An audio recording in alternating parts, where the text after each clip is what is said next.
Morning friends, welcome back to my channel Banima daily লাইফস্টাইলে। তোমাদের সকলকে অনেক অনেক স্বাগত, বড় বেশি প্রণাম, ছোটোদেরকে ভালোবাসা জানিয়ে শুরু করছি আজকে ভিডিও। তা অনেকটা বেলায় আমি আজকে ভিডিও শুরু করছি, কারণ আমার দেখতে পাচ্ছ যে রান্না আমার বসে গেছে। দুষ্টু কাজে চলে গেছে, গুগলু কোট কাটতে গেছে র্যাকেট খেলা। তা ও যাতারি করে বললো মা ও কী করেছে, গোপালকে আমরা আজকে ইয়ে দিয়েছি, কচুরি আর তরকারি আর মিষ্টি। কালকে ট্রেনে বললাম না ব্যান্ডেলি দাদার সাথে আলাপ হয়েছিল, ওই ওখানে তো একজনরা ক্যাডবেরি কিনে দিয়েছিলো, আরেকজন 20 টাকা দিয়েছিলো একটা বাচ্চা ছেলে, যে ওকে কিছু কিনে দেওয়ার জন্য। তা ওই টাকা দিয়ে দুটো সন্দেশ এনে দিয়েছিলাম।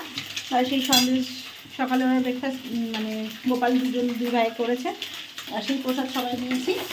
আর ওর বাবা এবার একটুখানি কাজে বেরোলো, তাই জন্য দেওয়া হলো হচ্ছে ও ম্যাগি আর ডিমের পোচ করে দিলাম, খেয়ে গেল পতঞ্জলি আটা নুডলস। আর আমি এখন কড়া কথা ছিল শুধু ঢেলা মাছের আলু বেগুন দিয়ে ঝোল হতো আর পেঁয়াজ কুলি আলু ভাজা হতো, এটাই ভেবেছিলাম। আর কালকে ভাত ছিল। এক মিনিট তোমাদেরকে দেখাই। দেখো এই যে কাচকি মাছটা হঠাৎ করে নিয়ে এসছে, কাচকি মাছের গুঁড়ো এখন ওই বেগুন দিয়ে, যেখানে সব কাটা আছে বেগুন, শিম, আলু, ধনে পাতা বেটে, যে ধনে পাতা ধুয়ে রাখা আছে এই দিয়ে করবো। আর ছিল কালকে কিছুটা বাসি ভাত, এই দেখো সেগুলোকে ভাজা করে রেখেছি। এখন ডিমের মামলেট দিয়ে ওটা দিদি আর আমি খেয়ে নেবো। আর এই যে ঢেলা মাছের ঝোল হবে আলু বেগুন দিয়ে, এই হচ্ছে রান্না। এই ঢেলা মাছটা শুনেছি অনেকের মুখে যে ইলিশ মাছের মতো খানিকটা টেস্ট লাগে, যদিও আমি মাছ খাই না, আমি জানিও না। হ্যাঁ, তো ওদিকে পেঁয়াজ কুলি আলু ভাজা আমার হয়ে গেছে। ওইদিকে এগুলো মাছটা একটু ভাজতে টাইম লাগে, ওই জন্যে। তার মধ্যে একটু দাদা এসেছিলো, হ্যাঁ, কালকে এসে পুজো দিয়েছিলাম ছিন্নমস্তা মন্দিরে, তারপরে হচ্ছে কল্যাণেশ্বরী মন্দিরে সেই প্রসাদগুলো ছিল সেগুলো একটু দিতে এসছে, আর ফুল বেলপাতা দিতে এসছে কল্যাণেশ্বরী মন্দিরে। তো চলো সাথে থাকো, দেখতে থাকো। আমি রান্নাটা তো ছটপট করে নিই। এখন বাজে হচ্ছে 1:45, অনেকটা রাত বেলা হয়ে গেছে। কাজের কাজ হচ্ছে আমার একটা জুতো নিয়ে আসলাম। এই জুতোটা ঠান্ডায় পরার জন্য বাড়িতে নিয়ে আসলাম। আর কিছু কাজের কাজ হয়নি, শুধু আমার 30 টাকা টোটো ভাড়া গেল।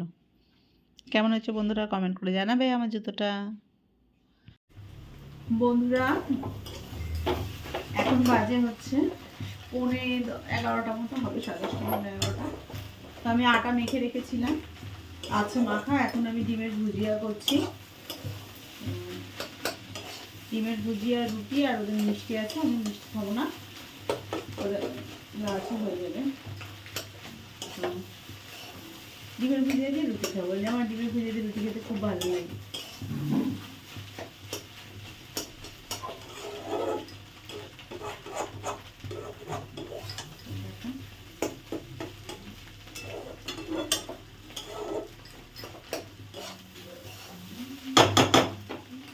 দাদাভাই আজকে ভাত খাবে, ঢালা মাছের ইয়ে রয়েছে, ঝোল আছে। ও ঢালা মাছের ঝোল দিয়ে আজকে দুপুরবেলা খুব ভালো ভাত খেয়েছে। তো রাত্রেবেলা বললো তার রক্সির যে ভাত আছে ওটাই খাবে, আর রক্সিকে রুটি করে দেবো।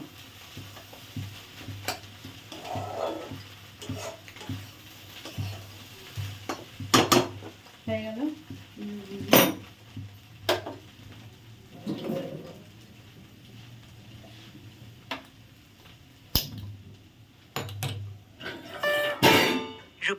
₹400 received on PhonePe. ফোনপেতে টাকা ঢুকলো 400 টাকা। তোমরা শুনতে পেলে সেটা অবশ্যই, ওই জন্যই বললাম।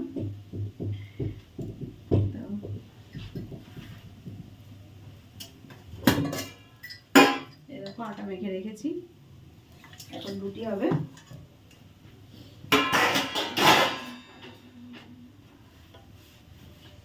এতদিন ভিডিও দেখতে আর ভাবতে দিদিকে অলক্ষী রে ভাই, রোজ রুটি কিনে এনে খায়। আর এই শীতের মধ্যে দেখো আমি এখন কিন্তু রোজ রুটি করে খাই।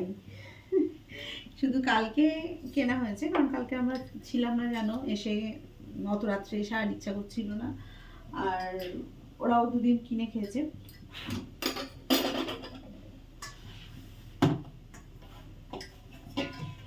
ডিমের ভুজিয়াটা করছিলাম বলে জানলাটা খুলেছি, খুব সুন্দর হাওয়া আসছে।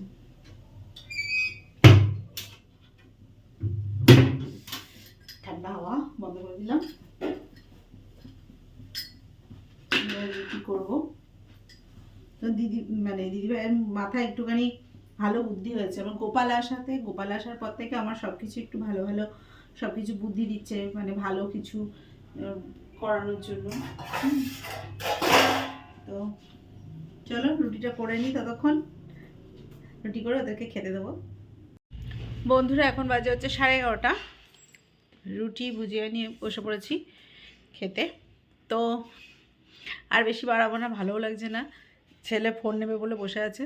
তো আমার ভিডিও যদি তোমাদের ভালো লেগে থাকে তবে অবশ্যই লাইক কমেন্ট শেয়ার করতে ভুলবেন না, সাবস্ক্রাইব করে বেল আইকনটা অন করে রাখবে যাতে আমার ভিডিও আপলোড হওয়ার সাথে সাথে তোমাদের কাছে সবার আগে পৌঁছে যায়। তো চলো টাটা, গুড নাইট, কালকে দেখা হবে আবার নতুন ভিডিওতে।